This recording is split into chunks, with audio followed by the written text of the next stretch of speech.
రోమీయులకు రాసిన పత్రికలో నుంచి 8వ అధ్యాయం వచనం 20-21 వచనాలు మనం చదువుకున్నాం. వాటిని ధ్యానం చేసాం. నిన్నటి దినాన్న మహిమగల స్వాతంత్రం అనే అంశాన్ని ధ్యానం చేశాం. చూడండి, వచనం రోమీయులకు రాసిన పత్రిక 8వ అధ్యాయం 20-21 వచనాలు చదువుకొని వాక్యాన్ని ప్రారంభిద్దాం.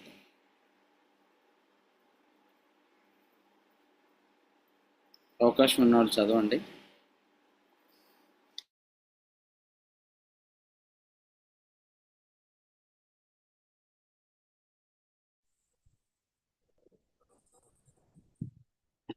ఎలాగనగా సృష్టి నాశనములకు లోనైన దాస్యంలో నుండి విడిపింపబడి దేవుని పిల్లలు పొందబోవు మహిమగల స్వాతంత్రము పొందుతున్నను నిరీక్షణ కలదై స్వేచ్ఛగా కాక దాన్ని లోపరిచిన వాని మూలంగా వ్యర్థపరచబడును.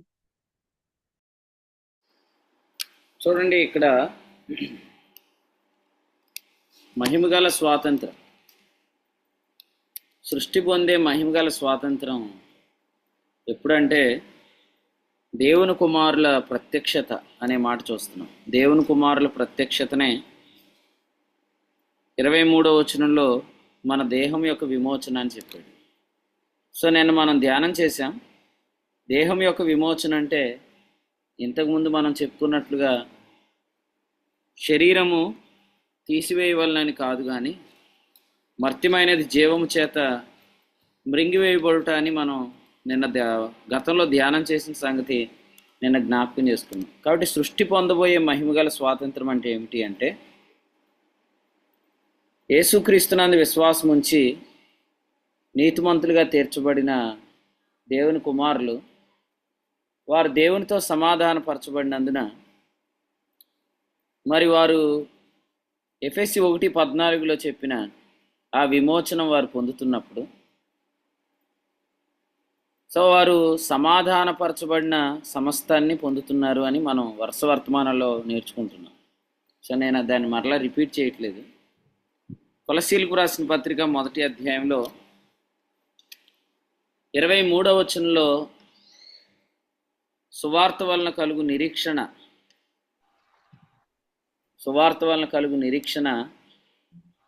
ఇదే అని మనం చూస్తాం. సువార్త వలన కలుగు నిరీక్షణ నుండి తొలగిపోక విశ్వాసమందు నిలిచినట్ల ఇది మీకు కలుగున అని చెప్పాడు. అదేమిటి అంటే, యేసుక్రీస్తు ద్వారా దేవునితో సమాధానపడిన సమస్తం. కొలస్సీ 1:19 చెప్పాడు కదా,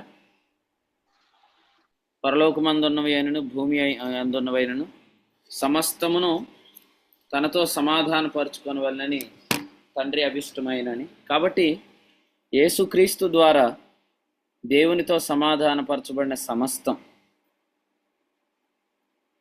అది మనకు కలుగుతుందనేదే సువార్త వలన నిరీక్షణ. తెస్సలోనిక 1వ పత్రికలో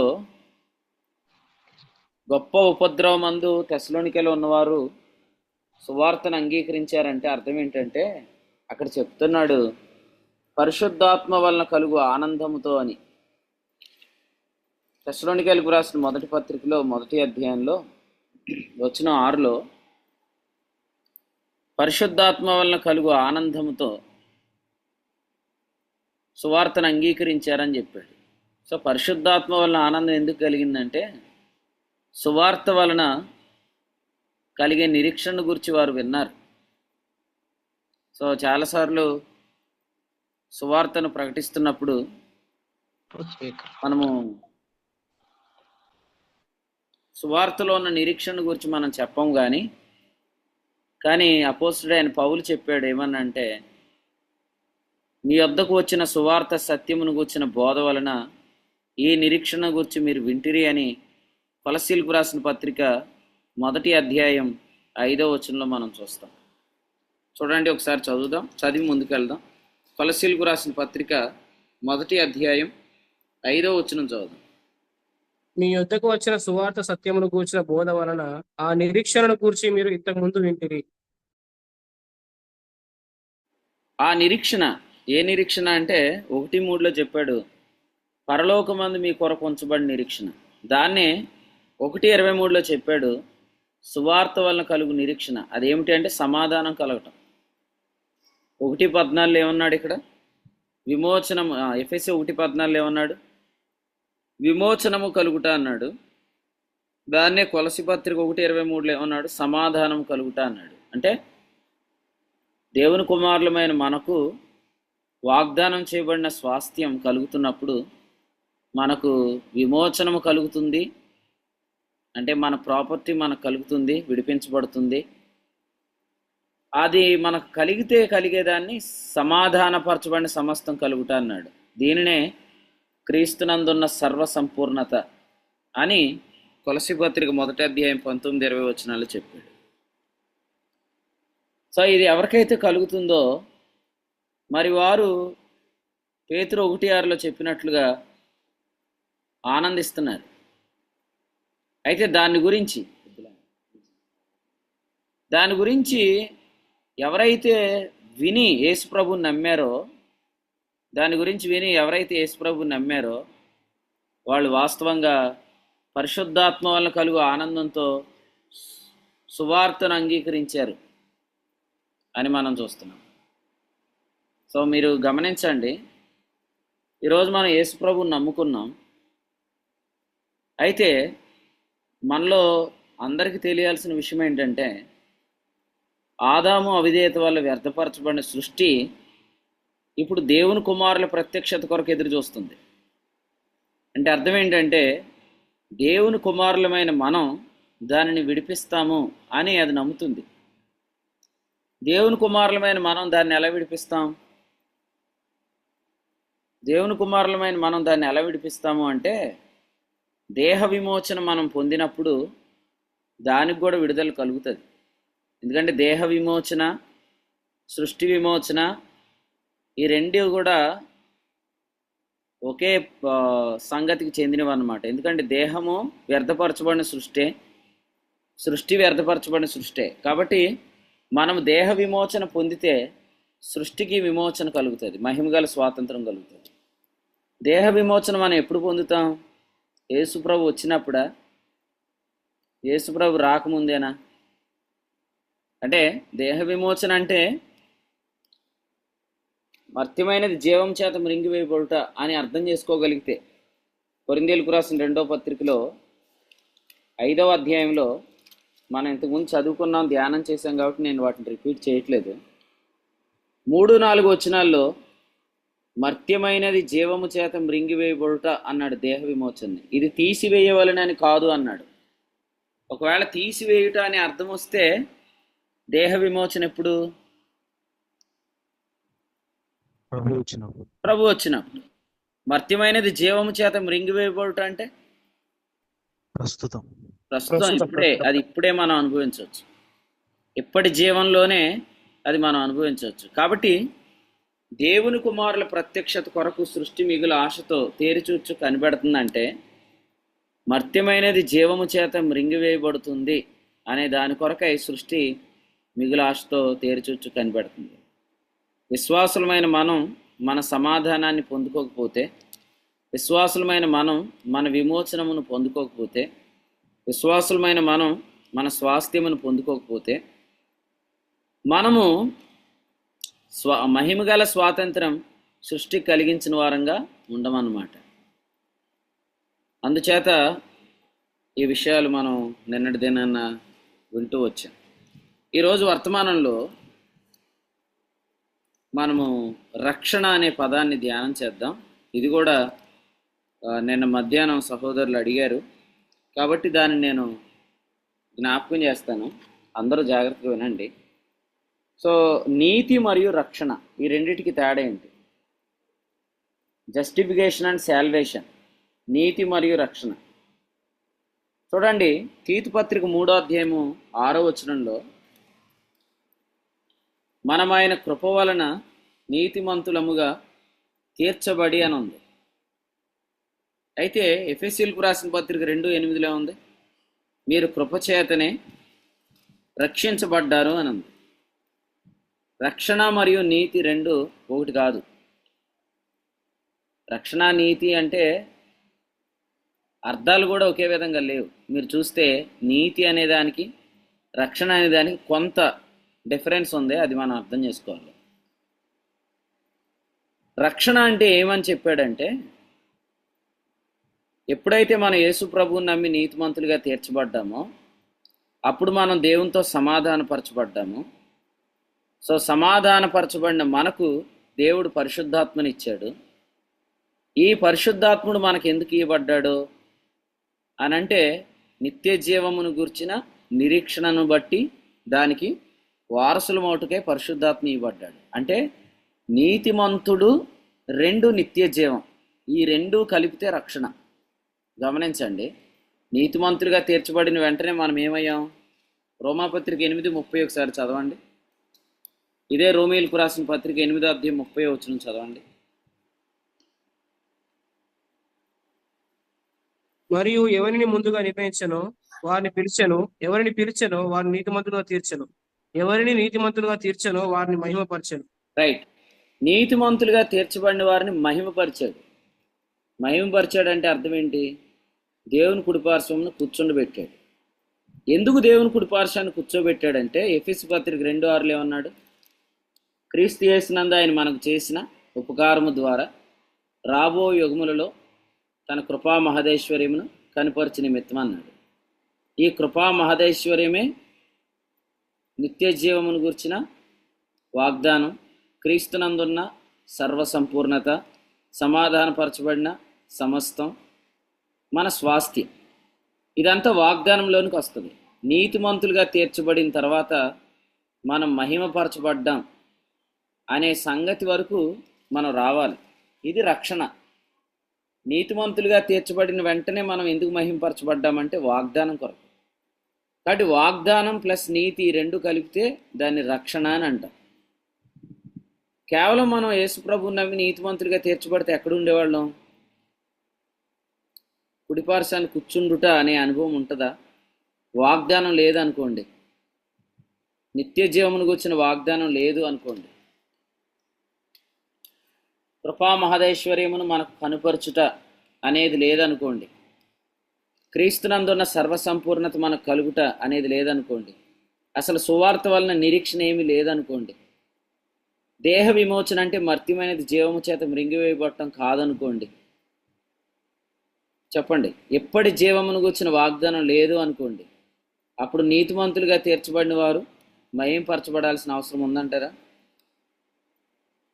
లేదండి. నీతిమంతులుగా తీర్చబడిన వారు మహింపరచబడాల్సిన అవసరం లేదు. నీతిమంతులుగా తీర్చబడి మహిమపరచబడుట రక్షణ.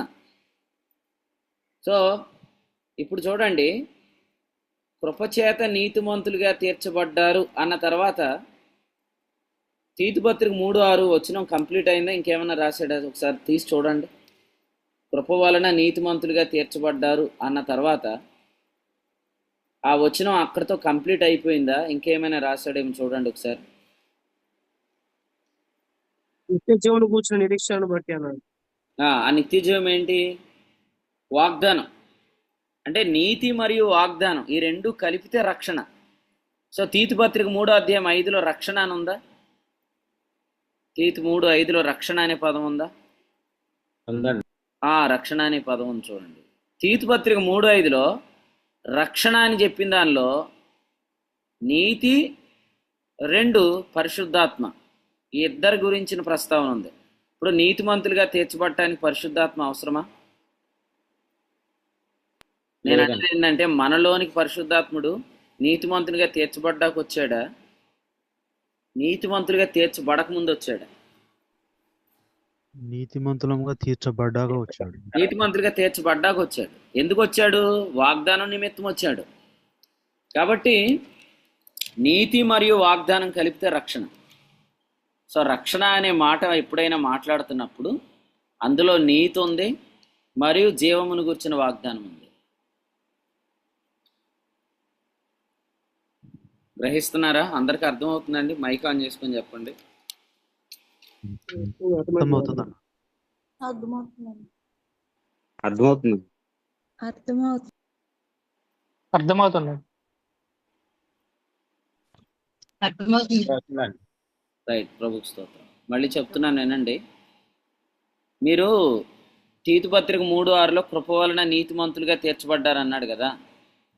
నీతిమంతులుగా తీర్చబడిన తర్వాత ఇంకొక పాయింట్ ఏముంది? మహిమపరచబడుట అనేది ఉంది.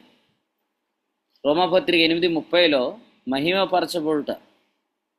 ఈ మహిమపరచబడుట అనేది ఎందుకు ఇచ్చాడు అని అంటే, ఎవరైతే యేసుక్రీస్తునందలి విశ్వాసం వల్ల నీతిమంతులుగా తీర్చబడ్డారో వారిని దేవుడు తన కుడిపార్శ్వమున కూర్చుండబెట్టింది. ఎందుకంటే రాబో యుగములలో తన కృపా మహదైశ్వర్యమును కనుపరుస్తాను.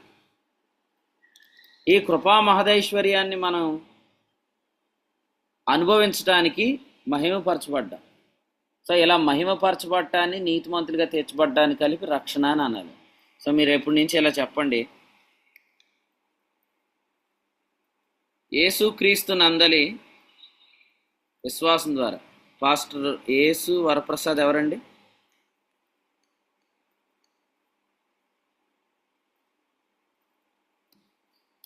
అన్న ఎవరైనా అడ్మిట్ చేశారా? జాయిన్ చేయించారా?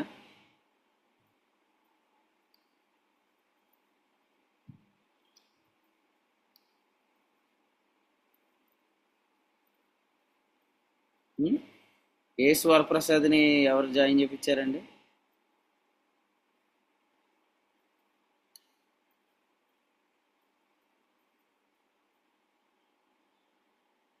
రైట్, వినండి. నా వాయిస్ వస్తుంది కదా అందరికీ? వస్తుందండి. వినండి. ఇప్పుడు నీతిమంతులుగా తీర్చబడిన తరువాత మనం మహిమపరచబడ్డాం. ఈ రెండు కలిపి రక్షణ అని చెప్పాలి. ఒకవేళ మనం కృప వల్ల నీతిమంతులుగా తీర్చబడ్డాం అనే మాట మనం చెప్పి వదిలేస్తే అసలు నీతిమంతులుగా ఎందుకు తీర్చబడ్డాం అనే విషయాన్ని మనం చెప్పలేము. కానీ కృపచేత రక్షించబడ్డాం అనే పదం వాడితే నీతిమంతులుగా ఎందుకు తీర్చబడ్డామంటే నిత్య జీవమును గుర్చిన వాగ్దానం పొందుకోవటం కొరకు. ఒకసారి గల్తీలకు రాసిన పత్రిక 3వ అధ్యాయం, గల్తీలకు రాసిన పత్రిక 3వ అధ్యాయం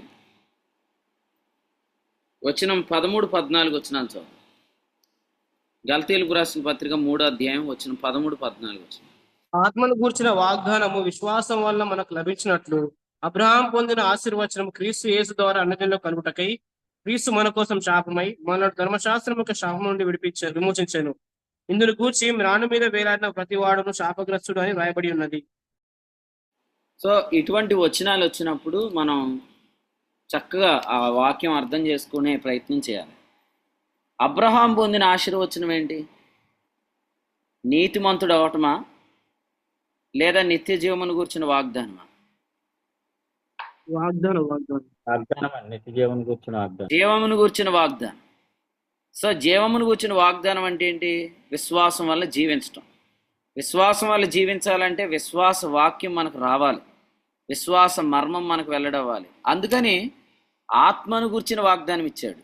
జీవమును గురించిన వాగ్దానం మనం స్వాధీనపరుచుకున్నట కొరకై ఆత్మను గురించిన వాగ్దానం ఇచ్చాడు. ఈ ఆత్మను గురించిన వాగ్దానం మనం పొందుకొనుట కొరకై మనల్ని ధర్మశాస్త్రం యొక్క శాపం నుంచి విడిపించాడు. ధర్మశాస్త్రం యొక్క శాపం ఏంటి?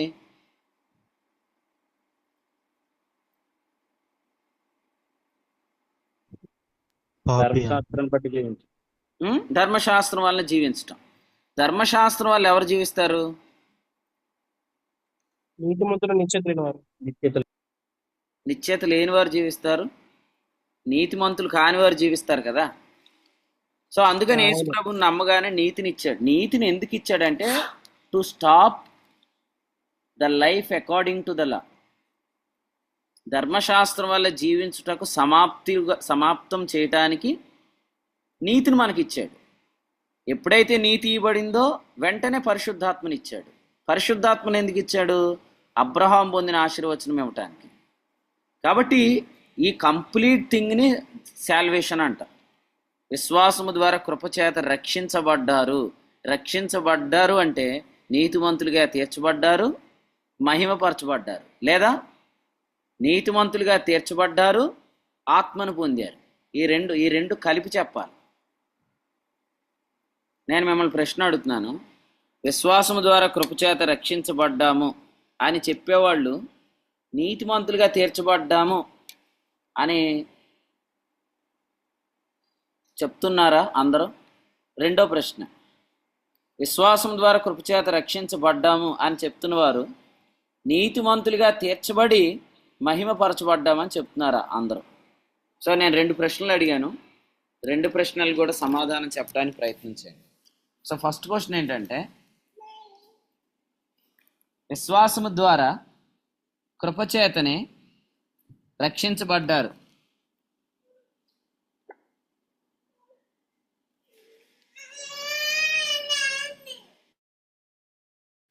విశ్వాసము ద్వారా కృపచేతనే రక్షించబడ్డారు అనే మాట చెప్పే చాలామంది విశ్వాసం వల్ల నీతిమంతులుగా తీర్చబడ్డామని చెప్తున్నారు. 2, విశ్వాసము ద్వారా కృపచేతనే రక్షించబడ్డామని చెప్పే చాలామంది నీతిమంతులుగా తీర్చబడి మహిమపరచబడ్డామని చెప్తున్నారు. ఈ 2 ప్రశ్నలకు సమాధానం ఆలోచన చేయండి. రక్షణ అంటే నీతిమంతులుగా తీర్చబడ్డామని చెప్తున్నారా? రెండవ ప్రశ్న ఏంటంటే, రక్షణ అంటే నీతిమంతులుగా తీర్చబడి మహిమపరచబడ్డాము అని చెప్తున్నారా? రక్షణ అంటే నీతిమంతులముగా తీర్చబడ్డామని చెప్తున్నారు. ఉమ్, కొందరేమో మిగతా వాళ్ళేమో రక్షణ అంటే నీతిమంతులముగా తీర్చబడ్డాము, ఇక వాగ్దానం అనే దాని గురించి చెప్తలేరు. ఉమ్, ఉమ్, ఉమ్. రైట్. ఇప్పుడు మీరు చెప్పింది 2 ఒకరి గురించే. ఇప్పుడు రక్షణ అంటే నీతిమంతులుగా తీర్చబడ్డామని చెప్తున్నారు, రక్షణ అంటే వాగ్దానం చెప్పట్లేదంటే 2 ఒకటే కదన్నా. అవునండి, అవునవును. అదే నేను క్వశ్చన్ మళ్ళీ అడుగుతున్నాను. అంటే కన్ఫ్యూజ్ అయ్యి చెప్పేటప్పుడు సరిగ్గా చెప్పలేకపోయినట్టున్నారు. మళ్ళీ చెప్తున్నాను. విశ్వాసము ద్వారా కృపచేతనే రక్షణ అనే పదం ఎంతమంది చెప్తారు క్రైస్తవ్యంలో? చాలా మంది చెప్తారండి.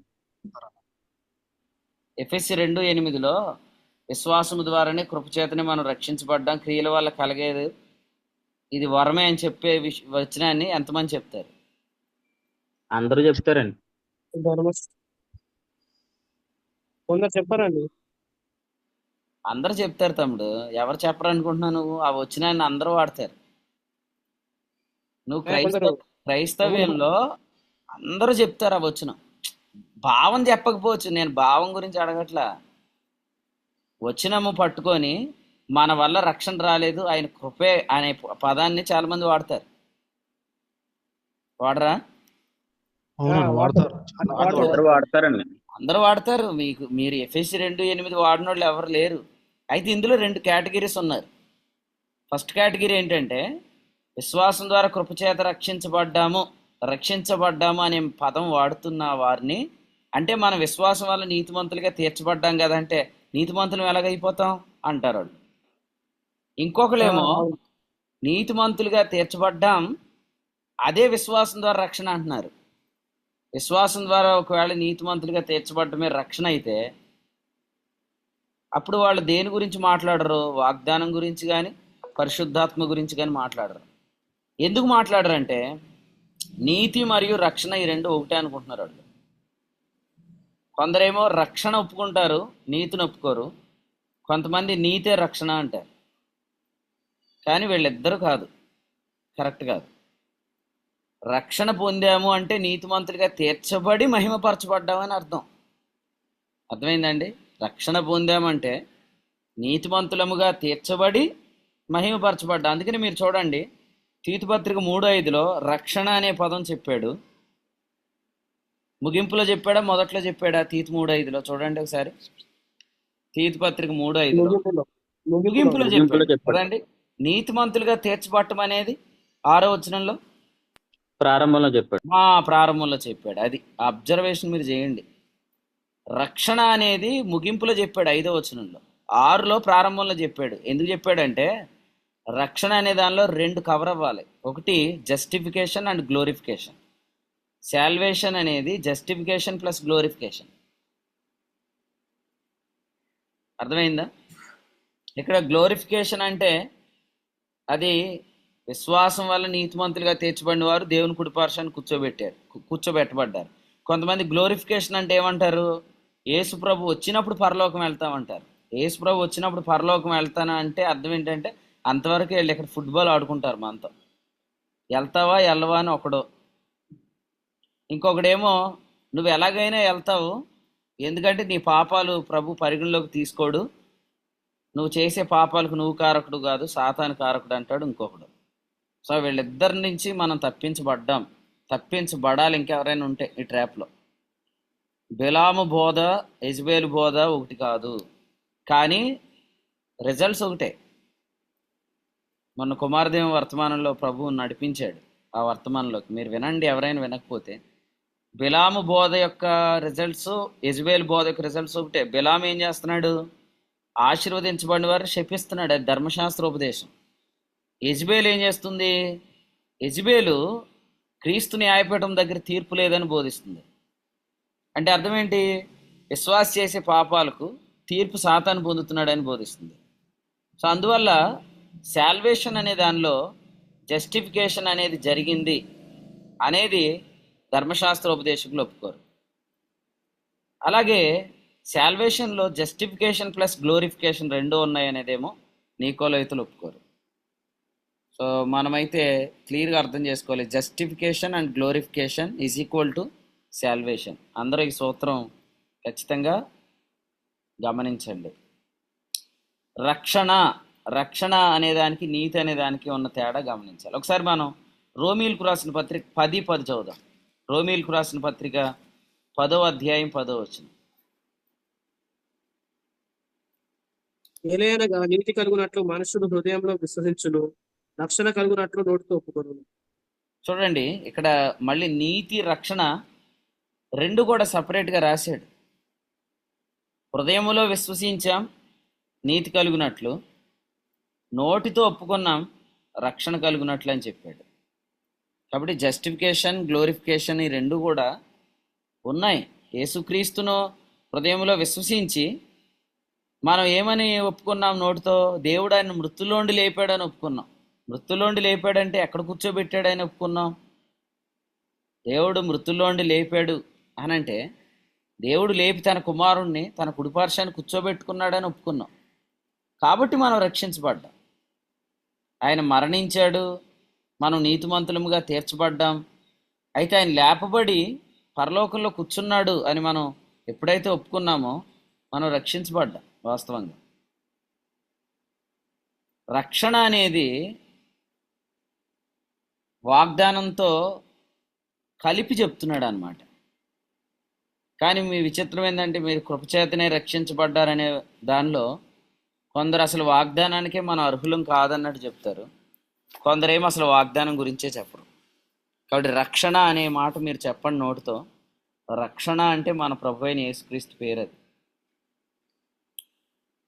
మనము రక్షణ అనే దానికి వస్తే అందులో కాపుదల మనకు అర్థమవుతుంది.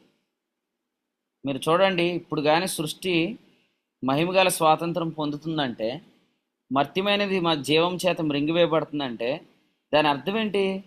మనం దేవుని యొక్క శక్తి చేత కాపాడబడుతున్నామని అర్థం, పేతురు 1:5 ప్రకారం. కాబట్టి సృష్టికి మహిమగల స్వాతంత్రం, మర్త్యమైనది జీవము చేత మృంగివేయబడటం, ఇదంతా కూడా మన విశ్వాసం ద్వారా దేవుని యొక్క శక్తి చేత కాపాడబడటం అన్నమాట. కాబట్టి ఈ దైవశక్తి చేత కాపాడబడుట అనేదాన్ని రక్షణ అన్నాడు. ఈ రక్షణను మరలా మనం ఎక్కడ చూస్తామంటే 91వ కీర్తనలో చూస్తున్నాం. కీర్తనల గ్రంథం 91వ కీర్తనలో 1వ వచనంలో మహోన్నతిని చాటును నివసించువాడే సర్వశక్తున్నేడను విశ్రమించువాడు అని చెప్పిన తర్వాత నెక్స్ట్ ఏమన్నాడు? 16లో లాస్ట్ లైన్లో నా రక్షణ అతనికి చూపిస్తానన్నాడు. దాన్ని ఎఫెసీ 2:6 ఏమన్నాడు? రాబో యుగములలో కృపా మహదేశ్వర్యమును కనుపరుస్తానన్నాడు. సో ఆయన కనుపరిచే కృపా మహదేశ్వర్యమే రక్షణ. అదే క్రీస్తునందు ఉన్న సర్వ సంపూర్ణత. ఇప్పుడు మిమ్మల్ని ప్రశ్న అడుగుతా, క్రీస్తునందు అన్నీ లేవు అని మీరు అనుకుంటే కాపాడబడతారా, ఏడవబడతారా? ఏడవబడతాను. క్రీస్తునందు అన్నీ ఉన్నాయని నమ్మేవాళ్ళు ఈ పరిచర్ను వదిలిపెట్టి వెళ్ళరు. ఇంకా ఏదో బయట దొరికిద్ది అనుకునేవాళ్ళు బయటికి వెళ్ళిపోతారు. వెళ్ళిపోతే బయట ప్రమాదం ఉందిగా. ఈ పొలమును విడిచిపెట్టి బయటికి ఎందుకు వెళ్ళొద్దు అన్నాడు? ఈ పొలములు అన్నీ ఉన్నాయి కాబట్టి ఇక బయట ఏదో ఉందని వెళ్ళాడంటే ఇక ట్రాప్లో పడ్డాడు అంతే. ఇప్పుడు ఇలా చెప్తాను, మనం చాలా దినాలుగా ఈ వర్తమానాలు ఈ పరిచర్లో వింటున్నాం కదా. ఇక క్రీస్తులోనే సర్వసంపూర్ణత ఉంది అనే వర్తమానం ఇక్కడ దొరికిన తర్వాత ఈ పరిచర్లోంచి బయటికి వెళ్తున్నాడంటే ఆ వ్యక్తి క్రీస్తునందు సర్వసంపూర్ణత ఉంది అని నమ్మలేని వాడే, కలవరపడి వెళ్ళిపోతున్నాడు. వెళ్ళిపోవటం ద్వారా ఏం జరిగిద్ది? క్రీస్తుకు బయట ఏమీ లేదు కాబట్టి వాస్తవంగా ఆ వ్యక్తి మోసపోతున్నాడు, ఆ వ్యక్తి ఖచ్చితంగా నష్టపోతాడు. అందుకనే బోయాజ్ ఏమన్నాడు? వేరొక పొలంలో ఏరుకొనుటకు పోవద్దు అన్నాడు. బోయాజ్ ఎవరని చెప్పాడు? రూతు గ్రంథం 2వ అధ్యాయం 1వ వచనంలో బహు ఆస్తిపరుడు. చాలా ఆస్తిపరుడు, చాలా ఆస్తిపరుడు. ఇంకా చెప్పాలంటే రూత్ యొక్క సమస్తం బోయాజ్లోనే ఉంది. సో మీరెవరు కలవర పడకండి. కలవరపడి కానీ బయటికి వెళ్తే మాత్రం మీరు మోసపోయినట్టే. సమస్తం క్రీస్తులోనే ఉందని మీరు తప్పకుండా నమ్మాలి. ఆ నమ్మకమే రక్షణ. మనం కాపాడబడతాం. లేదంటే మనం బయటికి ఏడవబడతాం. ఇప్పుడు మనం లోపల కూర్చున్నాం కానీ మన చూపులు బయట ఉంటే ఏం చేయబడతాం? ఐతుకు కిటికీలో కూర్చొని కాళ్ళు లోపలే పెట్టాడు, చూపులు మాత్రం బయట ఉన్నాయి. ఏమయ్యాడు? 3వ అంతస్తు నుండి బయటికే పడ్డాడు కానీ లోపలికి పడలేదు. మీరు హృదయంలో స్థిరంగా నమ్మండి. ఏమనంటే క్రీస్తునందు సర్వసంపూర్ణత ఉన్నది. కాబట్టి రక్షణ అనే పదం ఎవరైతే వాడట్లేదో వారు వాంటెడ్లీ వాడట్లేదేమో ఒకసారి ఆలోచన చేయండి కూడా. వాంటెడ్లీ వాడకపోతే దాని అర్థం ఏంటంటే they are saying that justification is nothing but salvation. But justification is completely not justification అనేది కంప్లీట్గా సాల్వేషన్ కాదు. జస్టిఫికేషన్ ప్లస్ గ్లోరిఫికేషన్ ఈ రెండు ఎంత కాలంలో జరిగినాయి? వెంటనే జరిగినాయా? కొంత వ్యవధిలో జరుగుతున్నాయా? నీతిమంతులుగా తీర్చబోవటం, మహింపరచబోవటం అనేది వెంటనే జరుగుతుందా? కొంత వ్యవధిలో జరుగుతుందా? వెంటనే జరుగుతున్నాను. ఎందుకు వెంటనే జరుగుతుంది? ఎందుకంటే జస్టిఫికేషన్ తర్వాత గ్లోరిఫికేషన్కే ఇంకా రిక్వైర్మెంట్ ఏమి చెప్పండి లేదు. లేదు. కాబట్టి గ్లోరిఫికేషన్కి జస్టిఫికేషన్ మాత్రమే. కాబట్టి ఇప్పుడు మనం జస్టిఫికేషన్ ఏం తక్కువ చేయట్లేదుగా. జస్టిఫికేషన్ గణపరిస్తేనే గ్లోరిఫికేషన్. సో దేవుడు నీతిమంతులుగా తీర్చిన వారిని పరలోకంలో కూర్చోబెట్టాడు. ఇప్పుడు నేనేమంటానంటే నీతిమంతులుగా తీర్చిన వాళ్ళని ఎత్తుకెళ్ళిపోయినోడికి, నీతిమంతులుగా తీర్చబడిన వాళ్ళని కూర్చోబెట్టినోడికి ఇద్దరులో ఎవరికి దండం పెట్టాలి, ఎవరికి నమస్కారం చేయాలి అర్థం కాకపోతే ఎలాగా? నీతిమంతులుగా తీర్చబడిన వాళ్ళనేమో సంకలెట్టుకొని పట్టుకుపోయినోడికి, నీతిమంతులుగా తీర్చబడిన వాడిని కూర్చోబెట్టిన వాళ్ళలో ఇద్దరులో ఎవరు నీతిని కనపరిచారు? వాగ్దానాన్ని చూడకుండా, మహిమైశ్వర్యాన్ని చూడకుండా, సర్వసంపూర్ణతను తెలుసుకోకుండా, సమాధానపరచబడిన సమస్తం అంటే ఏంటో వినకుండా, క్రీస్తునందున్న ఆ సర్వసంపూర్ణతను తెలుసుకోకుండా ప్రజలను ఎత్తుకెళ్ళిపోయిన వాళ్ళు వాళ్ళకి ఏమని చెప్పి ఎత్తుకెళ్ళిపోయారు అంటే వాళ్ళకి మహిమపరచబడటం అనేది జరగకుండా ఎత్తుకెళ్ళిపోయారు కదా. అంటే ఇప్పుడు నీతిమంతులుగా తీర్చబడిన వాళ్ళని ఎవరు కాపాడాలి? ఇప్పుడు మహిమపరచబడటం అనేది చెప్పనోళ్ళు కాపాడాలి. కాపాడగలరా? మనుషులు మనల్ని కాపాడగలరా? చెప్పండి ఒకసారి. మీరు మీ పిల్లల భద్రత, మీ కుటుంబ భద్రత, మీ పరిచర్య భద్రత, మీ భవిష్యత్తు భద్రత, మీ ఆరోగ్య భద్రత ఒక మనిషిలో ఉంటే మీరు ఏమవుతారండి?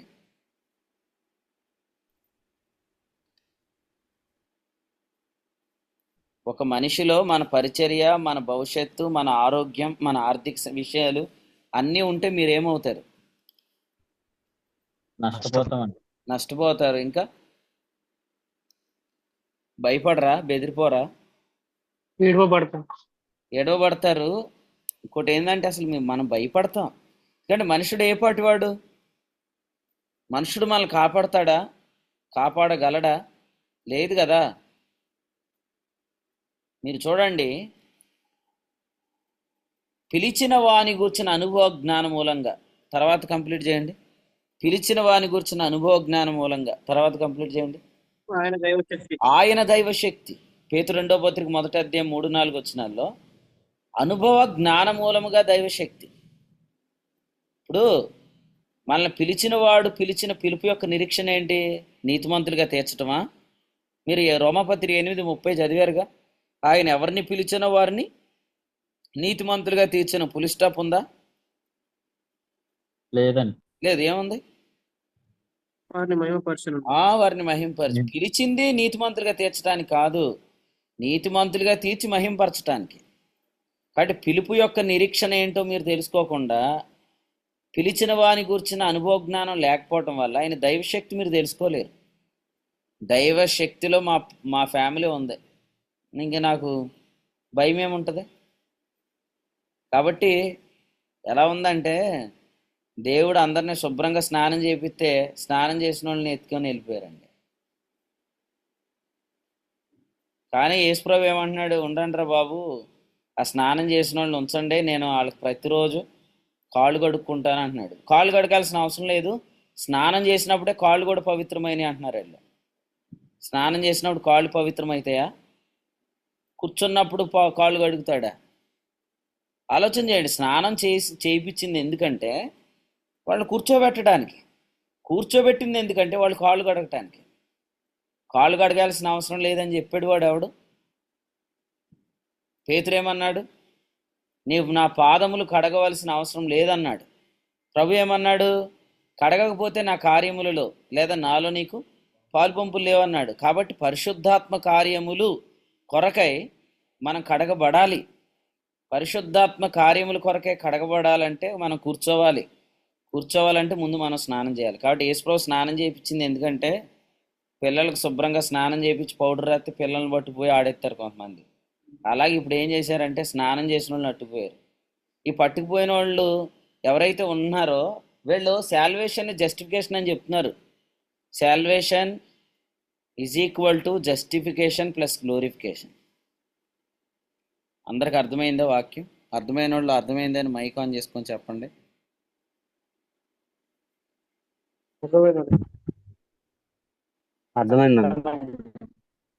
అందరూ చెప్పాలి. అర్థం కాని వాళ్ళు అర్థం కాలేదని చెప్పాలి. మైక్ ఆన్ చేసుకొని ఎవరు చెప్పలేదో మీరు టైంపాస్కి జాయిన్ అవుతున్నారని నాకు అర్థమైపోద్ది.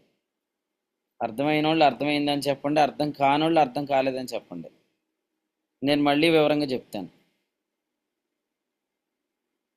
అర్థమైందండి. రైట్. నెట్ అయిపోయిందమ్మా, ఒకసారి మళ్ళా చెప్పండి. ఎక్కడ ఆగిపోయింది చెప్పండి, అక్కడి నుంచి చెప్తాను. మీకు ఎక్కడ దాకా అర్థమైందో ఒక మాటలో చెప్పండి, అక్కడి నుంచి చెప్పేస్తాను.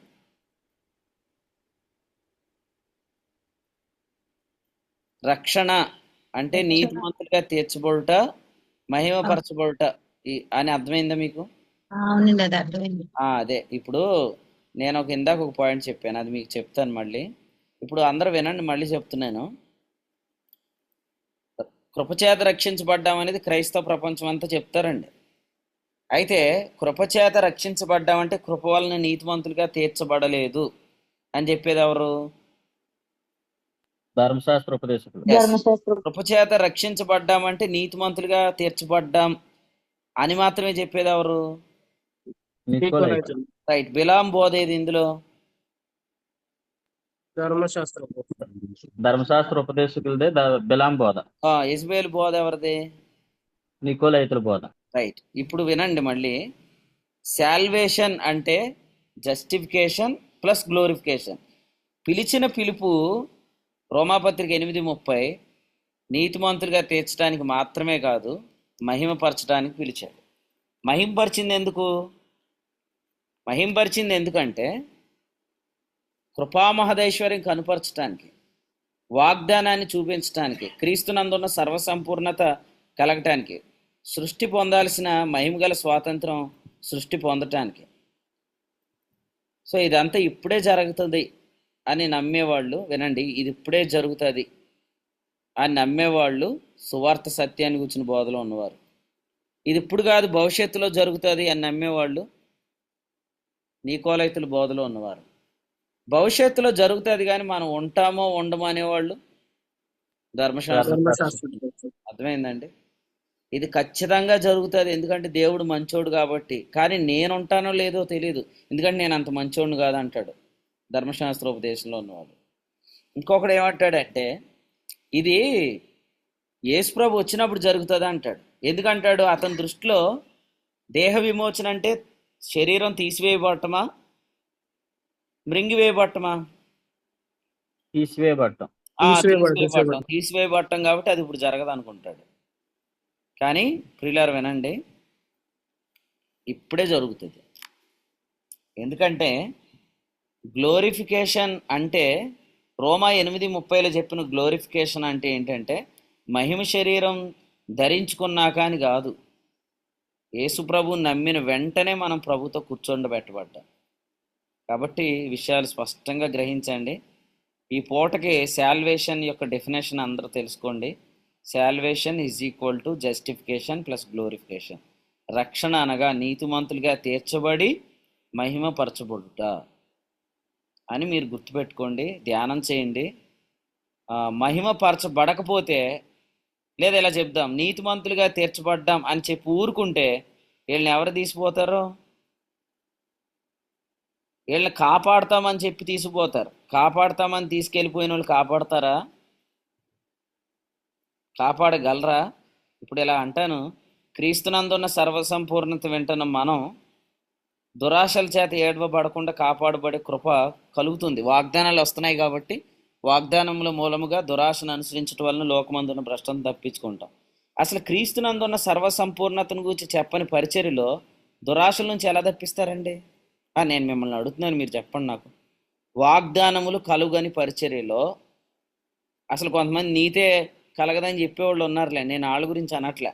నీతిమంతులుగా తీర్చబడిన వాళ్ళని మహిమపరచబడకుండా లేదా మహిమపరచబడలేదు అనే భ్రమలో లాక్కెళ్ళిపోయిన వాళ్ళు ఎవరైతే ఉన్నారో వాళ్ళు సర్వసంపూర్ణతను చెప్పరు కదా, వాగ్దానాలు కలగవు కదా, మరి వాళ్ళు దురాశల నుండి ఎలా తప్పిస్తారని అడుగుతున్నాను మిమ్మల్ని నేను. అసలు తప్పించలేరు అన్న. దురాశల నుండి ఎవరు తప్పించలేరు. అందుకనే కదా ఇప్పుడు దురాశల నుండి తప్పించబడకపోవడం చేతనే లోతు వలె బహుబాధపడుతున్నారు. లోతు వలె బహుబాధపడటాన్ని ఏమని చెప్పుకుంటారు? పాపం విషయంలో మనం బహుబాధపడుతున్నాం, సాతాను విషయంలో మనం బహుబాధపడుతున్నాం అని దాన్ని ఎక్స్ప్రెస్ చేస్తున్నారు ప్రసంగాల్లో. ఇప్పుడు మీరు ప్రసంగాలు ఇంటి తెలిసిపోద్ది ఏమనంటే వీళ్ళు పాపం వలన చాలా బాధపడుతున్నారని. పాపం వలన బాధపడినోడు శోధించబడ్డాక బాధపడతాడా, శోధించబడక ముందు బాధపడతాడా? శోధించబడ్డాకే. శోధించబడుతున్నాడు అంటే పాపం జరిగిందా, జరుగుతుందా? జరిగింది. జరిగింది. ఎఫెస్ మీరు యాకోబు 1:14లో దురాశ చేత ఏడవబడి మరలు కొల్పబడిన వాడే అసలు దురాశల వల్ల ఎందుకు ఏడవబడుతున్నాడు? స్వాస్థ్యం తెలుసుకోకపోవటం వల్ల. అది మనం చెప్తున్నాం. స్వాస్థ్యం ఎందుకు తెలుసుకోవట్లేదు? శాల్వేషన్ అంటే ఓన్లీ జస్టిఫికేషన్ అనుకుంటున్నారు. శాల్వేషన్ అనేది ఓన్లీ జస్టిఫికేషన్ కాదు. Salvation includes justification as well as glorification. అర్థమైంది కదా మీకు అందరికీ? ప్రభు ఈ తలంపులు మన కొరకే దీవించును గాక. ఎవరికైనా డౌట్ ఉంటే అడగండి. దురాశలు తప్పించుకునే అవకాశం ఉందా?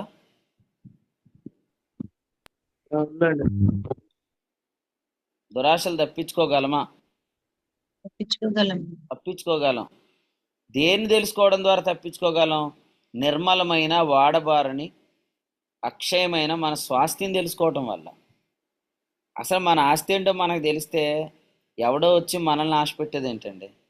ఎవడో వచ్చి మనల్ని ఇడ్చుకెళ్ళిపోయేది ఏంటి? క్రీస్తుకు బయట ఏమీ లేదు, క్రీస్తులోనే అన్నీ ఉన్నాయి అని నమ్మి కూర్చున్నాం. ఒక్కొక్కటిగా పరిశుద్ధాత్ముడు చెప్తున్నాడు.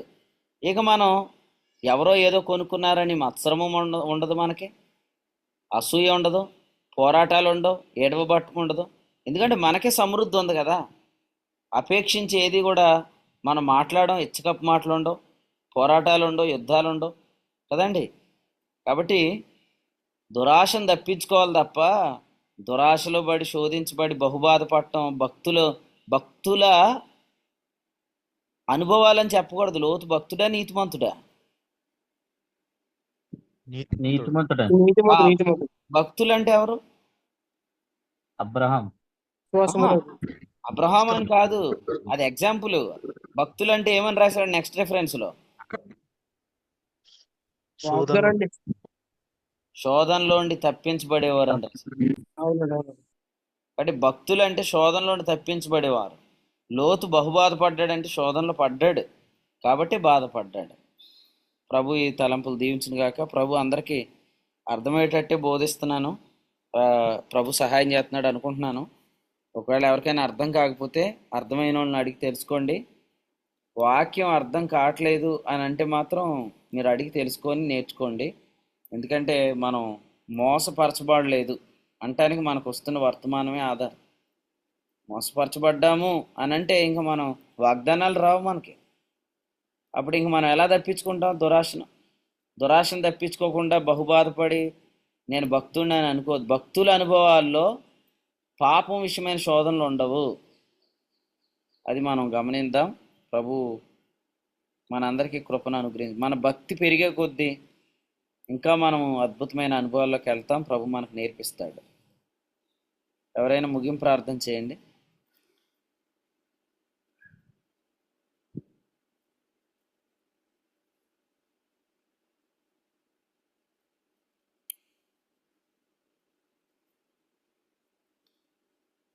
మౌనిక చేయమ్మా, ముగింపు ప్రార్థన చేయి. మన మధ్య ఉన్న సిస్టర్ మౌనిక ప్రార్థన చేస్తారు. కూడికి ముగించుకుందాం. అన్న మొదటి నుంచి వినలేదన్నా నేను. సారాంశం విన్నావు కదా, అవునన్నా. చెయ్యి. సారాంశాన్ని బట్టి చెయ్యి. ప్రార్థన.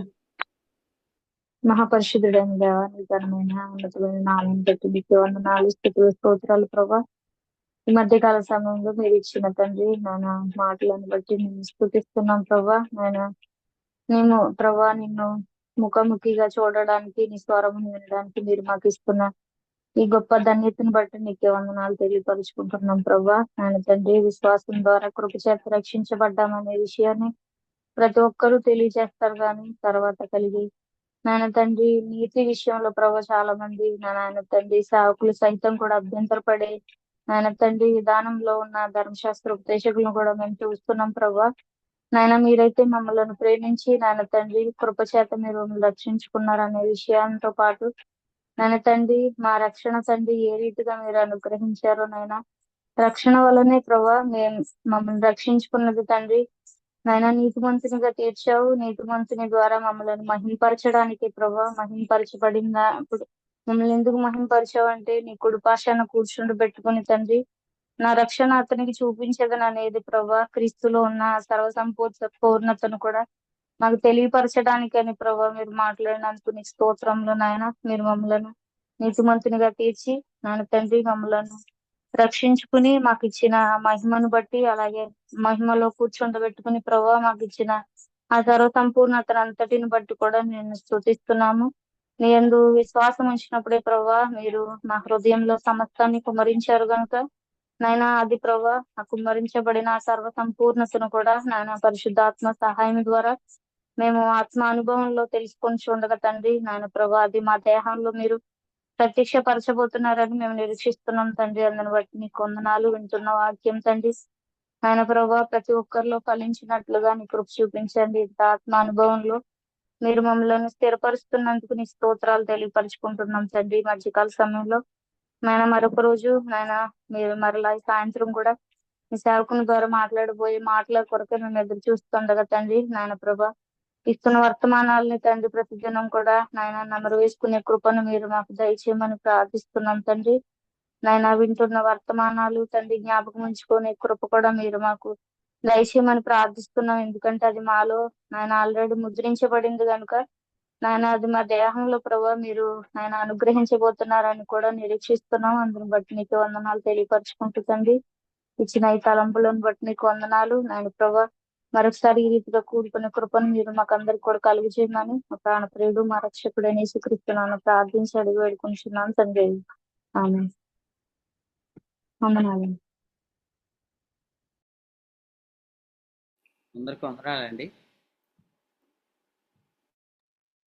అందరికీ వందనాలండి. అందరికీ వందనాలు. అందరికీ వందనాలండి. అందరికీ వందనాలు.